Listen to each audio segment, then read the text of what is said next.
Committee room 20. That's us live now. Okay, apologies everyone. My device has just decided to restart, so apologies for that. So declare the meeting open, and we'll have a quorum. And just want to confirm that the meeting is being held in hybrid format. And I just, again, if everybody can see me and hear me, that's good. And anybody wants to talk, they can put either their hand up or let Emer know. So, Emer, apologies. I've received apologies from Jerry Carroll and Nicola Brogan. Are we aware of any other apologies? No. No, okay. And attending in person, we've got, let me see, mostly everybody's by Starleaf, Everyone is by as far as I can see. Yeah. Okay. Sorry, Chairman. You know I prefer to be in person, but I've no car today, so no option. Yeah, I hear you, Joanne. And it's worse when you have a 23-year-old who takes your car and leaves you a wee note with a kiss in the kettle. So there you go. So listen, so we've got Joanne, we've got Ciara, Rosemary, Tom, William, and both William and Tom have another commitment at 3:30. So hopefully we'll get to that in good time. We've also got Claire Bailey, who's attending via Starleaf as well, for an oral briefing on her experience of the PMB process. But before we do that, I just want to get a couple of agenda items sorted out first. So the minutes of the 13th of October are on page 5 of our meeting pack. Are members happy to agree those minutes? Agreed. Thank you. Yeah. Thank you. And for agenda item 3, we've got matters arising. So at page 11 of our packs is correspondence from the House of Commons procedures to our committee indicating an intention to formally request to visit the Assembly and meet our committee in order to inform their inquiry into procedures of the House of Commons and the Territorial Constitution. So is our members content with that? Agreed? Okay, good stuff. And we also content that our committee meet with the House of Commons committee, and that will drop a formal letter, just delays with that. So Emer, you's happy enough to get on with that as well? Yes. Okay. And members will also know that the ARC committee has completed its report on its review of opposition entitlements, and the report is scheduled to be debated in plenary session for next Tuesday on the 9th of November. And you'll also recall that this committee submitted a response to the ARC on that report, and that also included views and recommendations that had procedural implications. So are members content to agree that or note that? And is there any comment on that we need to discuss at this stage, or are we happy enough to leave it to the plenary on the 9th? Content? Okay. So I suppose as chair of this committee, I'll be setting out the committee's position as detailed in the original response to ARC on its review, which we agreed, just for members who weren't here, we agreed that in September. And I'm sure all other members of this committee will be speaking in that debate as well, if they're minded to do so. So in terms of agenda item 6, the private members' bills update. So we're out a bit of a sequence, to be honest, but I just wanted to get this cleared before we're into our oral presentation. So at page 70 of our pack, Emer's provided us with a briefing note regarding the committee's inquiry into the private members' bill. And at the last meeting, he's agreed to invite MLAs identified by the Assembly Bills Office that have or had engaged with the PMB process throughout this mandate, and just wanted to invite them to give some overview of their own experience of the PMB process in the Assembly. So to that end, Claire Bailey has kindly agreed to discuss her own experience of this process with our committee, and is in attendance today with us to discuss her views. So without further ado, can I welcome Claire to our committee and express thanks to her on behalf of the committee for taking time with us this afternoon. So, Claire, I'm just going to leave it over to yourself and just keep an eye on things for people who want to come in and ask questions. Okay, so thank you, Claire. Thanks, Carol. No bother. Thanks for the invite to come and speak to you. I'm not really sure what you want to hear from me, so your questions will be more than welcome, and happy if you just want to steer me to. Claire, it's really just what your experience has been.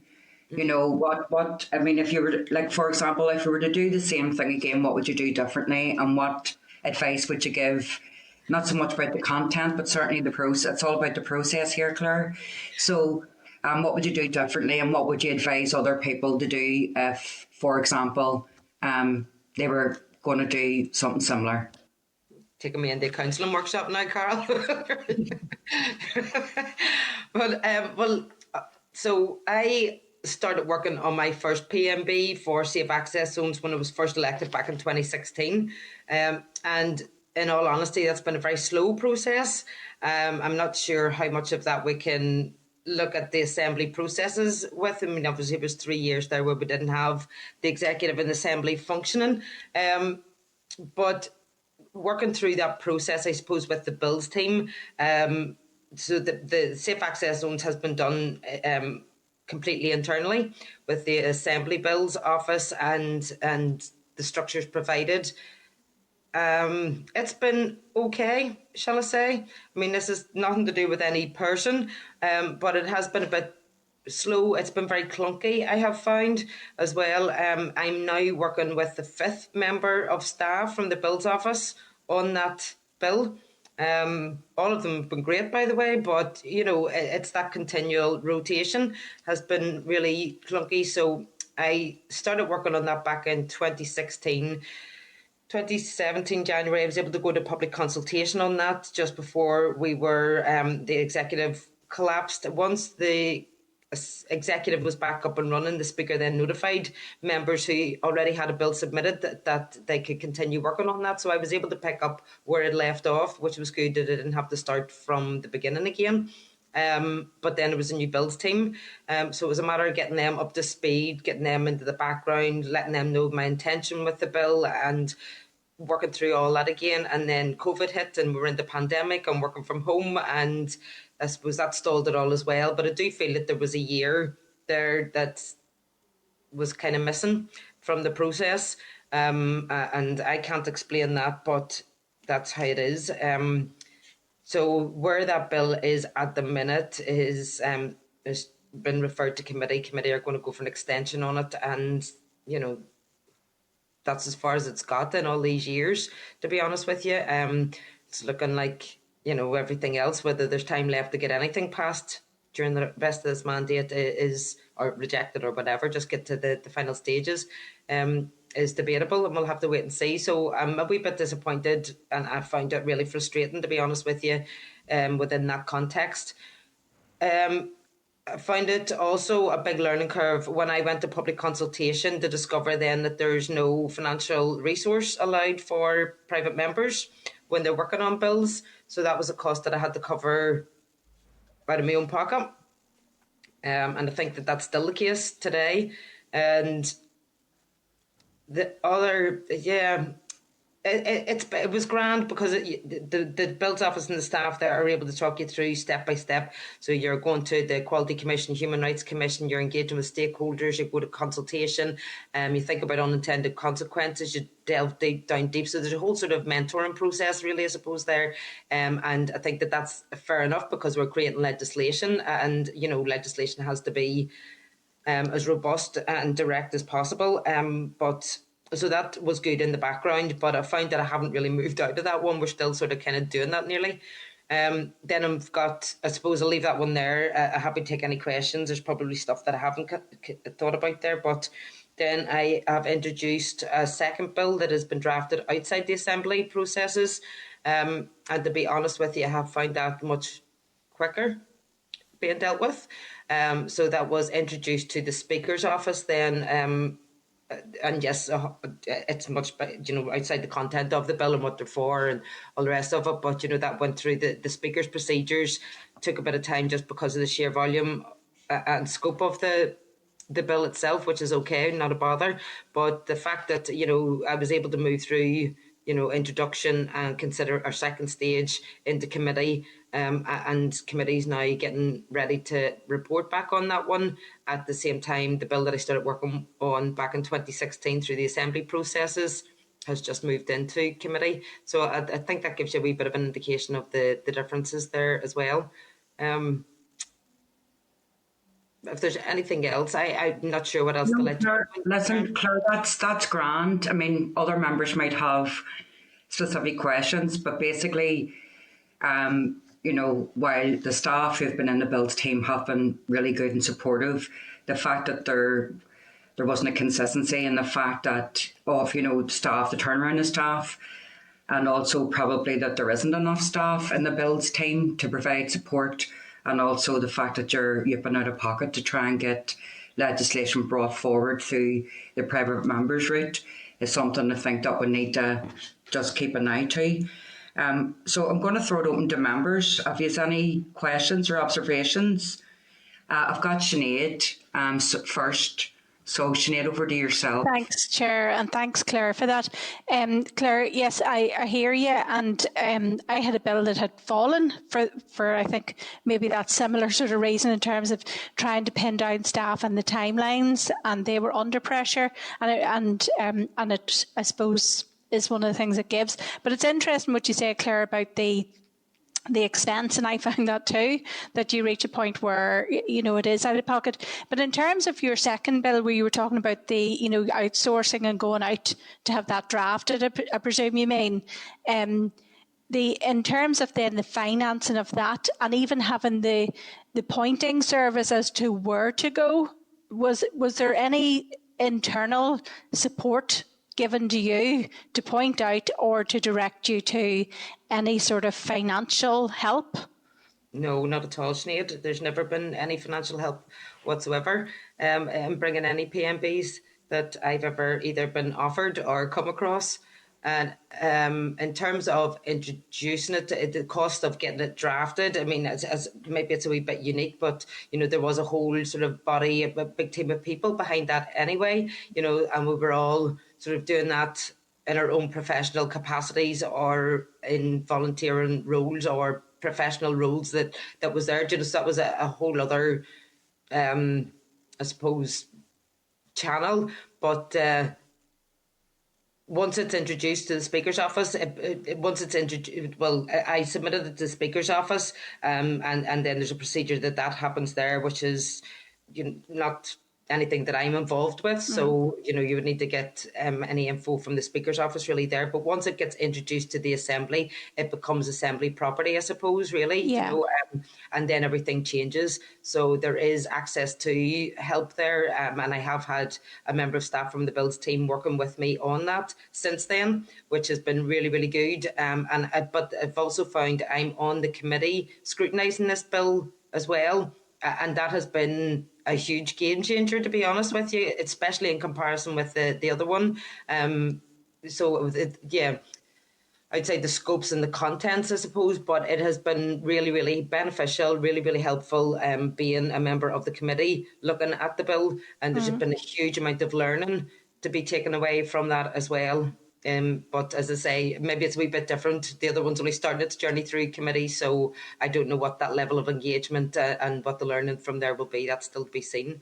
But I find it just helpful beyond measure being part of the committee. Okay. Yeah. Thanks, Claire. Thank you, Chair. No worries. Joanne, you're next.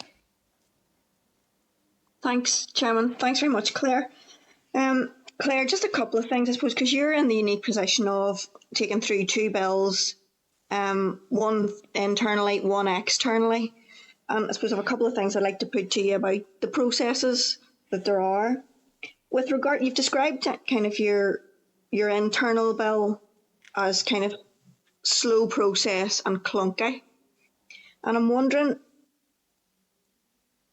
you're often sitting in the business committee and you know what's going on in terms of the bills and as we approach the end of the mandate. And I'm wondering, to what extent do you think that the delay and the pace of movement in that bill is down to the workload that Health Committee has towards the end of the mandate with the number of bills? That's, I suppose, my first question.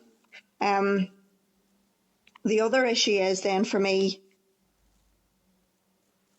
in terms of you're doing kind of, there are two bills on climate change going through the Assembly. Do you have views as to whether or not there should be two bills on the same thing going through the Assembly? Or is there a better way to do that? And given the pressures on, I suppose, on the Assembly as a body to get through all that there is, do you consider that there maybe should be a number, or should be a limitation on the number of private members' bills that go through, or do you have any views about that? I'll try and remember them. Joanne, just push me if I forget the answer one, okay? Here, just in terms of the Health Committee workloads at the minute, to me, no, that's not the issue. I know what you're saying there, but this bill was started in 2016. Okay, that was long before the Health Committee was burdened with the sheer volume of work, and that's really down to COVID. Okay, so it's been, the functionality of the executive and the Assembly. So my first internal bill was started in 2016. Then January 17, we were all out for 3 years. We come back in January 20, dealing with the pandemic since March 20. So that's been the stall, and then we went through a whole year. So nearly 2020 has been the stall. But, what I'm saying is since I've had that bill actually drafted, which was, recent enough, to be honest with you, there have been other PMBs that I know from members who have really just recently, in the past, few months, come up with an idea for a PMB, and they've went through the Bills office, they've had their bill drafted, and they've now moved to introduce their bill, and they're going for second stage, whereas the one that I started back in 2016 is nearly at the same place. Okay. So it's not the committee workload that I'm talking about. No, that's perfect. Because what I'm trying to establish is, how much is what's going on now in terms of the backlog impacting on private members' bills? Because that, we need to take account of what the process is without that. So it's great to hear that. Thank you. So what I would, in terms of that there, when I said it earlier, I feel that I missed a year. It would be that year 2020. Do you know what happened in 2020 that I was not able to get a bill drafted? And when I'm looking at members who have come in, we're still dealing with a pandemic, we're still working under COVID regulations and, all that there, but yet they've been able to get a bill drafted and introduced in the second stage or at committee stage, when, they only started working on it a few months ago. Mm-hmm. Okay. Are you content, Joanne? Well, yeah, you asked about having two bills looking at the same issue. I think that's really sort of beyond me. That would be one for the Speaker, I think, to be looking at. I'm just wondering, I suppose it's about your view on it, really, and do you think that that's helpful? Should it happen as a just duplication? What are your views on the general principle? Set aside, just because from your experience, set aside the subject matter from your experience, and also because of the delays you faced and so on, do you think there should be a limit? So in terms of the two bills, so I'm going to tell you this from maybe a committee member perspective rather than a bill sponsor's perspective. So we're working at committee level on two bills covering much of the same subject, really. So it's that, to me, I feel that that's a bit of a double workload for committee to be looking at, with the two of them coming through at the same time. So we've just done 7 months of evidence on one, and now we're continuing with evidence on the second one, calling the same stakeholders in to talk about the same issues, that type of thing. So rather than me as a bill sponsor of a bill where there's a second one, I think that's a wee bit different on a personal level. We're elected as legislators, that should be our primary function, but I think in terms of maybe committee resource, that's something to be looked at. Okay. And should there be limits? No, I don't think there should be any limits at all. I'll go back to that. We're elected as members of a legislative assembly. That should be our primary function. And that's how I feel about that one. I think that we should all be skilled up on legislation, what it looks like, how to do it, what to scrutinise, and I think that's I'd rather be working on legislation than attending events, to be honest with you. But events are lovely and all the rest of it, but that's what my primary function is. So I don't think that there should be any limits. Okay, thank you very much. Thanks, No Chair. bother. Joanne, thank you. Rosemary? Thank you very much. Thank you, Claire, for that. Thank you. Claire, I'm just wondering, you say that that you found it very useful to be a member of the area committee and also the bill that's listening to the comments in relation to the bill that's gone through the area committee. Did you not find yourself maybe conflicted at times? No, I don't. I know that you're on that as well, Rosemary, and feel free to come and let me know if you think that. I don't. I find I try to listen more, and I think that everybody was aware anyway, even the evidence and the stakeholders and that engagement were very aware that, I was the bill sponsor too. So I did try and always act as a team member, I suppose, of the committee, but it's been able to access that feedback, the good, the bad, the ugly and everything in between as well. It's all really, really important. And it really helps in shaping not just amendments, but just being able to work on the detail of the bill. I don't think that there was a conflict. I know that Jim Allister also brought forward a bill, and he was on the committee then, and that committee also sort of praised the fact that he was there, because the committee members felt that it was more beneficial having him there too. And I hope that's how our committee would be feeling too. That I'll be able to give the feedback to committee members. I'll be able to listen to stakeholder engagement. I'll be able to, work on that level of amendment and streamlining and reorganising the bill much more effectively, because I'm getting such detailed feedback. And the conflict of interest, a wee bit, I don't see, I mean, do push me, give me a wee bit of feedback, but I don't see how there can be a conflict of interest. We're working on legislation, and it's all going to be debated anyway. And if you want the best possible legislation, I think that, you should be there. It shouldn't be seen as a conflict, because we're going to go to, it will be passed or rejected or debated on the floor of the House anyway. But in order to present that piece of legislation for debate and scrutiny, it should be as good as it possibly can be. Yeah, no, but I'm not suggesting that, and I don't see that you portrayed that in any sense, and I'm not suggesting you did portray that there was a conflict of interest. But what I am suggesting, from behind the scenes issue, and you didn't do this, and don't take it the wrong way, Claire. You sort of try and get some members of the committee behind you and supporting you in what you were doing. But I know you didn't do that, but I'm saying it could be seen as that, but not with you. Is that politics, maybe? Yeah, possibly it's going into politics. Trying to get as many people on side, Yeah, I know. Claire, the second question I want to ask you is the public consultation process. Obviously, one of the bills had public consultation, one that the other bill didn't. Can you give your experiences in relation to what you thought, how they affected the progress of the bills? I don't think they affected the progress in any way. As I say, the one that did go through the public consultation, again, it's how do you do that public consultation? There's no real set remit for that, and then given that the Assembly or the Executive collapsed and we didn't have the Assembly functioning, all I was really able to do at that time to cover that off, I found it more like a tick box exercise, to be honest with you. I had to pay for an annual subscription of SurveyMonkey at a couple of £100, and put a survey out and get that out to as many people as possible, get that out through all social media channels. The Assembly can't do it for you either, so it has to be done through all my own networks, I suppose. Yeah. So if you want to talk about a conflict of interest, it might be there, to be honest with you. Yeah.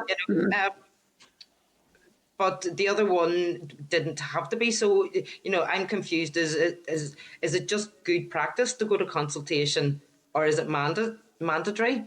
And if it's just good practice, then why are we encouraged to do that but given no financial support for that, when you can hand the bill in and it can go through all the same scrutiny mechanisms, it can have all the same level of stakeholder engagement, evidence sessions, committee scrutiny, reporting. Once it's in the Assembly, it gets exactly the same treatment, so that is definitely something to be looked at without a doubt. I don't feel it added anything at all to the Yeah. bill.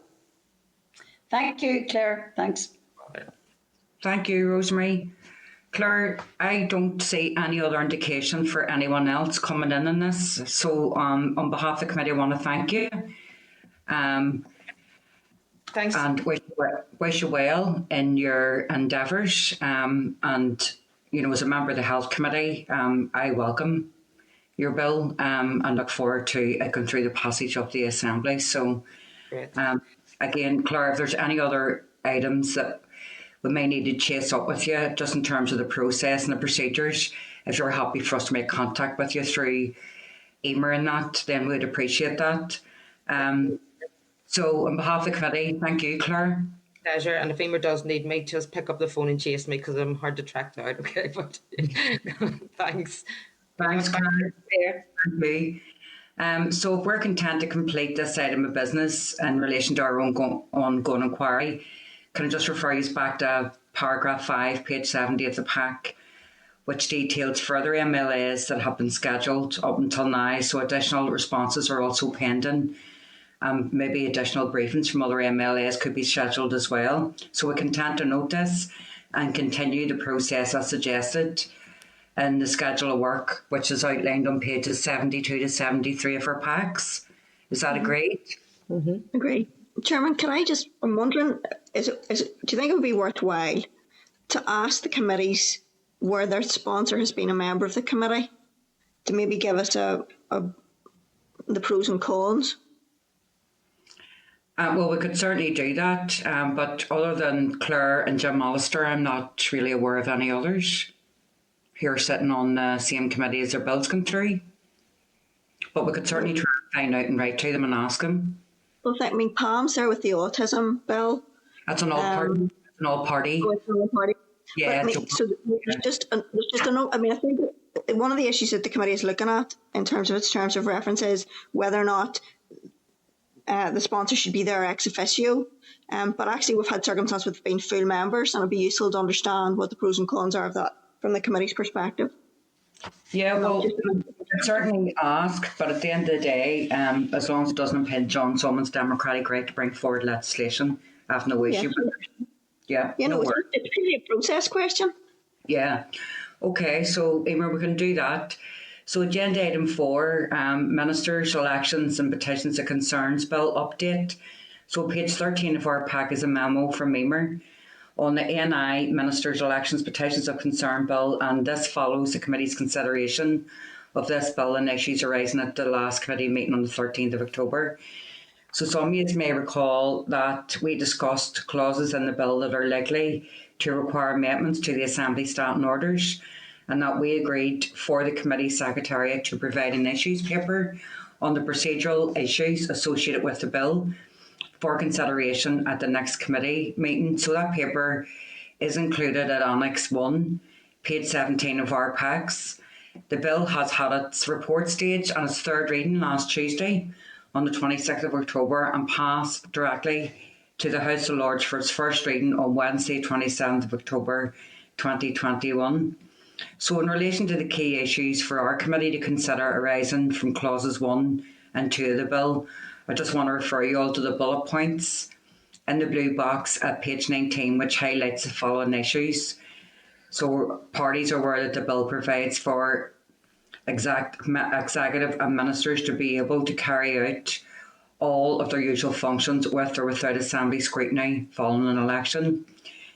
Issues arising for our committee to consider are also, where possible, how should an extant executive and ministers be held to account by the Assembly during the period of up to 24 weeks before ministerial offices are filled. And we should also consider giving to enabling, albeit interim, statutory committees to be established or to carry out their functions during this period. and how would that be managed, and should alternative approaches be considered with the establishment of ad hoc committees? So I'm just trying to get feedback. Maybe members had to bring this back to their parties. I'm not sure where people are at, but I just want to get your views just on clauses 1 to 2, just to kick this bit of discussion off. So I'm just going to throw it open for members.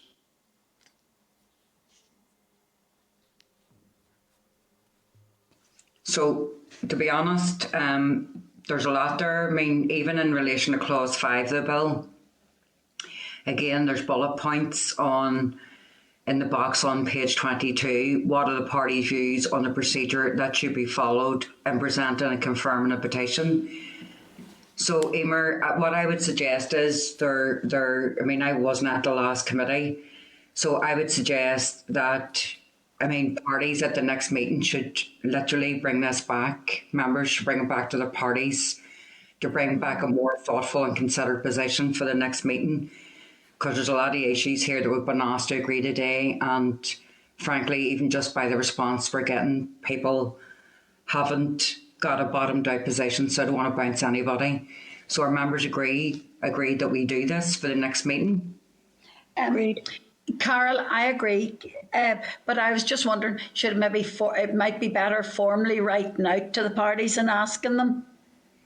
Well, Rosemary, so the thing is, my understanding of the sequence is that once, say for example, we bring this all back to our parties and bring back the parties' position, then once that's agreed, we'll be writing out to all the parties, and we'll have to write out to the business committees as well, because it will mean some changes to standing orders to allow any amendments to be made. So certainly, if I'm to be fair to yourself, I do think parties need to be across this. Yeah. I just think there's a lot even on this page for people to agree to today, and we need to talk about the content of what we're asked to agree at the next meeting, as well as the process for making parties aware of what that entails. So are members content that we do that for the next meeting? Mm-hmm. Agreed. Great. Okay. Just one thing that I want to check with you. See on page 19 of the papers? Yeah.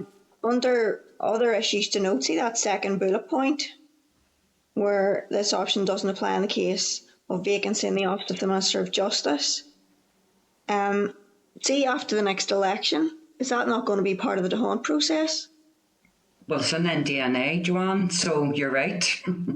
Yeah.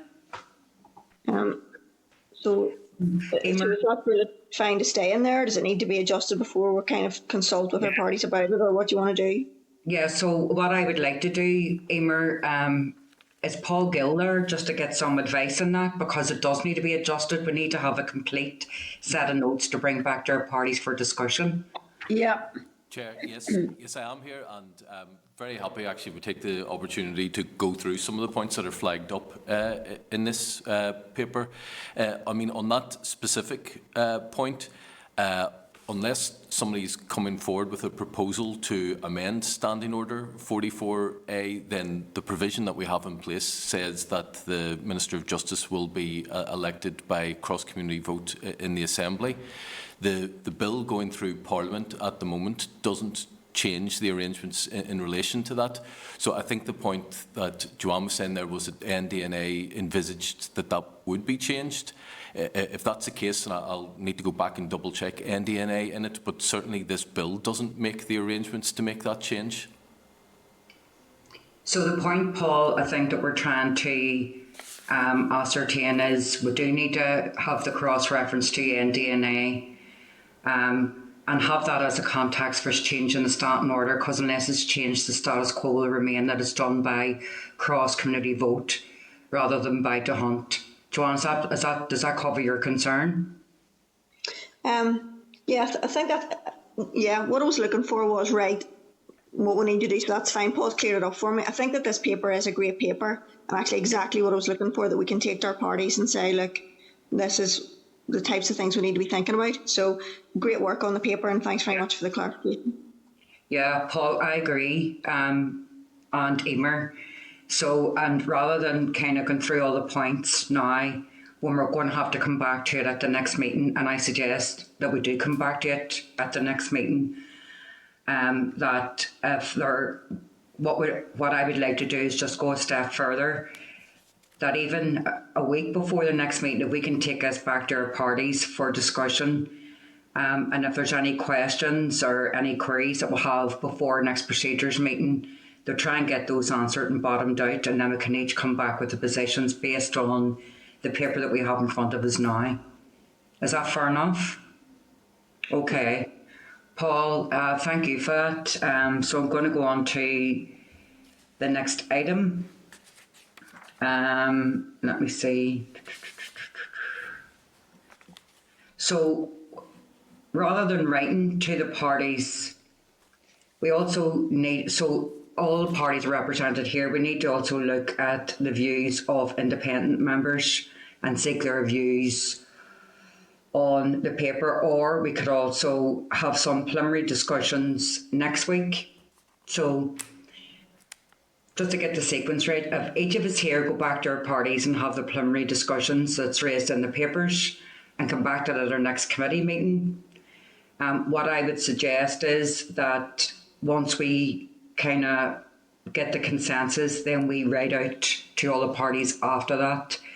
Because what I don't want is, you know, one or two members having a complete veto over every political party here, irrespective of what the outcome is, because I don't think that's appropriate. So just to clear it up, we're coming back with the views of our parties. Once we get the views established, we're writing out to everybody else after that. Is that clear? And are people agreed? Yeah. Okay. Okay, so the legislative consent motions update. So at our previous committees, we agreed to proceed with our considerations on LCMs in the absence of an executive response. And we also agreed a plan of work for the next stages of the inquiry. So at the last committee meeting, members agreed to seek some additional information, which is at page 45 of our packs, and Emer again has provided us with details on the background and the process to date on the inquiry, including the LCM procedures in other legislators. There is only a limited number of legislators where LCM procedures are in place due to the fact that these types of mechanisms for granting or withholding consent are internal matters unique to devolved legislators. So I want to refer you all to paragraphs 9 to 14 of Emer's note that very clearly details the LCM arrangements in other legislators. So just to seek your views, are you content to proceed with the suggested way forward that was set out in the briefing paper as detailed in pages 15 to 19 on pages 50 to 51 of our packs? Are members content? Okay. Thank you. In relation, Chair. See, just on this one, it seems to me that there are three things that cause problems here. One is the self-inflicted time frame. Two is the fact that the House of Commons doesn't give us any indication as to the speed at which their stuff is travelling through. So everybody in any devolved assembly is left in state limbo. And three, that there seems to be a problem with recess periods and the fact that their recess periods are different from ours. So I agree that, yeah, I mean, there's a way forward outline there, but I think that we need to be given consideration. And actually, in those terms, it would be useful to know the compare and contrast between the recess periods in each place, because that's causing a massive. Westminster sends stuff out and we're about to go into recess because they don't go into recess till way later than us and come back way later than us and all this business. yeah, no, I agree, Joanne. So, Emer, if we could get the recess dates and times, particularly of Westminster, because that's where the problems emanate from. And I've absolutely no doubt if you ask colleagues in Wales or Scotland, they would say the same thing. So can we get that built in to our consideration of the LCM process? Certainly, yeah. Just, it may be helpful when we're having conversations with the Commons and the Lords over this. It may be useful for them to understand that this is one of the problems that arises. Yeah, I would actually say we need to write to them in advance of that, so we're not, they're forewarned and forearmed of it. So that's fair enough. Any other members and any other items in relation to this? No? Okay. So correspondence at page 75, correspondence from the Committee for Agriculture, Environment and Rural Affairs regarding the possibility of establishing a standing committee with a specific remit to oversee climate change policy. Does anyone have any request or any issues or views on the request of the ERA committee? No? Okay. So we're content to note the correspondence and agree that a response to the ERA committee be prepared for consideration at our next procedures committee. I think that would be a more sensible way to proceed. We need to see the correspondence first. So is that fair enough? Okay. Any other items of business that people have? No, I'd be keen on that last one to make sure that whatever they're doing with the Standing Committee on Climate Change, that it's not duplicating the work of the ERA committee. Well, we need to. I mean, this is came from the ERA committee, so Yeah. this came from them, and they want to stand. I would think it might be shedding their work on to everybody else. Do you know what I mean? So that's something that parties need to consider, you know. And I hear what you're saying. So, any other business from anyone? No, okay. So, Emer and Paul and the staff, again, thank you very much for the very good and detailed papers that you provided to us. The date and the time of next meeting is Wednesday, the 17th of November at 2:30. So the meeting is now adjourned. Thank you. Take care, everybody. Thank you. Thank you.